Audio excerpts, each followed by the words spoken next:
সম্প্রতি বাংলা ভাষার উপর আগ্রাসন অর্থাৎ হিন্দি ভাষা চাপিয়ে দেওয়া নিয়ে চর্চা হচ্ছে। চর্চা কথাটা ইচ্ছা করেই বললাম। হিন্দি ভাষায় বহুল ব্যবহৃত হতে থাকলেও বর্তমানে আমরাও চর্চা শব্দটি ব্যবহার করি, তবে ঠিক যে অর্থে হিন্দি ভাষীরা আলোচনা বোঝায় সেই অর্থে নয়। যাই হোক, আমাদের মতো আমাদের মধ্যে অনেকেরই ধারণা হয়েছে বাংলা ভাষার উপর হিন্দি প্রভুত্ববাদ কায়েম করে রাখার জন্য প্রচেষ্টা জারি আছে। এই শব্দ কটা চর্চা, প্রচেষ্টা না হোক জারি, এই যে শব্দ দুটো ব্যবহার করলাম, এইগুলো বাংলা ভাষায় আছে ভিন্নার্থে হলেও, এবং এই শব্দগুলো কিছুদিনের মধ্যেই বাংলা শব্দভাণ্ডারের অন্তর্ভুক্ত হবে, এ নিয়ে আমার সন্দেহ নেই।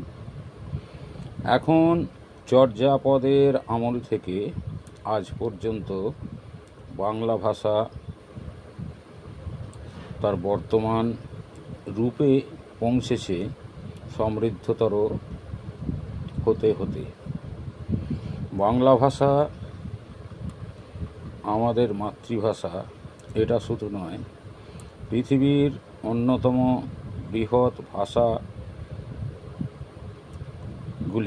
একটি। এখন বাংলা ভাষার ওপর যে আগ্রাসন বা বাংলাকে হটিয়ে দিয়ে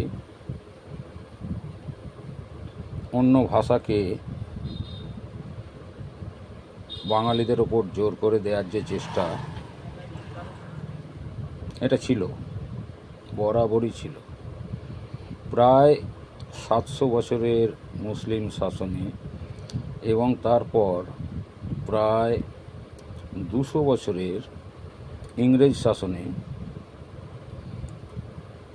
ইংরাজি অথবা ফার্সি অথবা আরবি বা অন্যান্য ভাষা শিখলে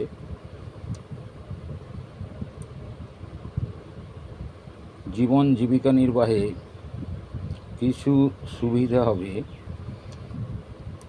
এই আশায় আবার ইংরাজি শিখলে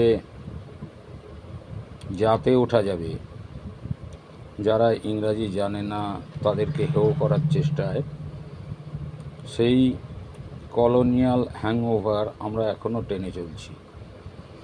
কিন্তু তা সত্ত্বেও বলি, বাংলা ভাষার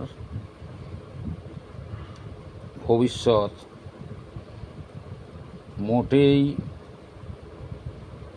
দুর্যোগপূর্ণ নয়।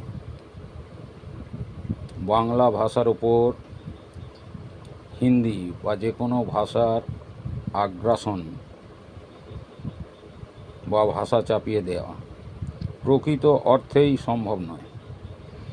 যে সমস্ত ভাষাগুলির কথা বললাম, তা ছাড়াও অনেক ভাষা বাঙালির কাছে এসেছে, বাংলা ভাষায় এসেছে।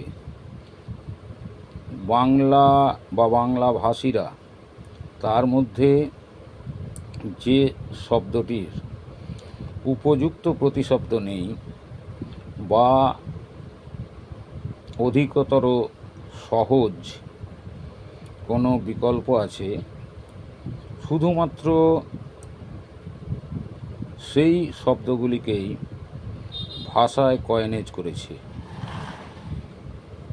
আর একটা কথা হলো, বিশ্বের অনেক জায়গায় ছোট ছোট ভাষা গোষ্ঠীর মানুষের ভাষা অবলুপ্ত হয়েছে, বৃহৎ ভাষা তাকে গিলে খেয়েছে। কিন্তু বাংলা ভাষার আয়তনের কারণে, তার সাহিত্যের কারণে, তার কৃতি মানুষজনের কারণে বাংলা ভাষাকে গিলে খাওয়া সহজ নয়, একেবারেই অসম্ভব। এই কথাটা আমি অত্যন্ত জোর দিয়ে বলতে চাই। বাঙালি প্রয়োজনে ভবিষ্যতেও আরও কয়েনেজ করবে। বাঙালি প্রয়োজনে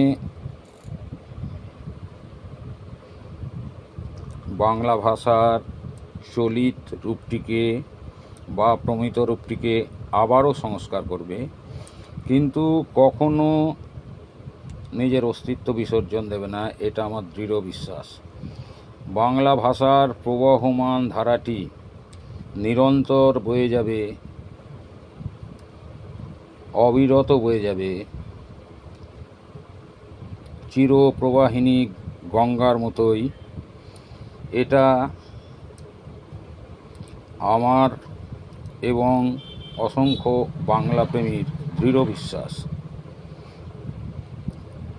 আর এই বিশ্বাসের কারণ আমাদের চর্যাপদ আছে, আমাদের রামায়ণ মহাভারত আছে, আমাদের চণ্ডীদাস আছেন, আমাদের মুকুন্দরাম, আমাদের কাশিরাম, আমাদের কীর্তিবাস ওঝা, আমাদের আলাওল, আমাদের ভারতচন্দ্র, আমাদের রামপ্রসাদ সেন, আমাদের রবীন্দ্রনাথ এবং অন্যান্য বাংলা ভাষায় কৃতবিদ্য ব্যক্তিরা আছেন। সব থেকে বড় আমাদের আশ্রয় বাংলা ভাষার সব থেকে বড় মহীরুহ হচ্ছেন রবীন্দ্রনাথ। যতদিন বাঙালি জাতি থাকবে, বাংলা ভাষা থাকবে, বাংলা ভাষা প্রবাহিত হবে রবীন্দ্রনাথের জোরে। তাছাড়াও ইদানিংকার সাহিত্যপত্রে চর্চা, মানুষের সমাজ মাধ্যমে বাংলা ভাষার চর্চা, মানুষ হয়তো লেখার সময় পান না, কিন্তু বিভিন্ন মাধ্যম যেগুলিতে তার নিজের বক্তব্য পেশ করার, অস্তিত্ব জানান দেওয়ার বিষয় থাকে, তাতে মুষ্টিমেয় কয়েকজন ছাড়া সকলেই বাংলার চর্চা করেন। এটা এক ধরনের সাধনা। এই সাধনা চলতে থাকবে যতদিন বাঙালি জাতির অস্তিত্ব আছে। বাঙালি জাতির অস্তিত্ব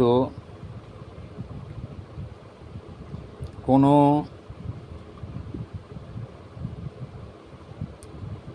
কারো, বাংলা ভাষার অস্তিত্ব কোনো কারোর দয়ায় বেঁচে নেই। সজীব প্রাণের লক্ষণ হিসেবেই বাংলা ভাষা আছে, ছিল এবং থাকবে, এটা নিয়ে কোনো সন্দেহ নেই। তাই বাংলা ভাষার উপর আক্রমণ নেমে এসছে। গেল গেল বলে যারা চিৎকার করছেন তাদেরকে আমি আবারও সতর্ক করতে চাই, সতর্ক নয়, দৃঢ়ভাবে ঘোষণা করতে চাই, বাংলা ভাষার কোনো বিপদ নেই।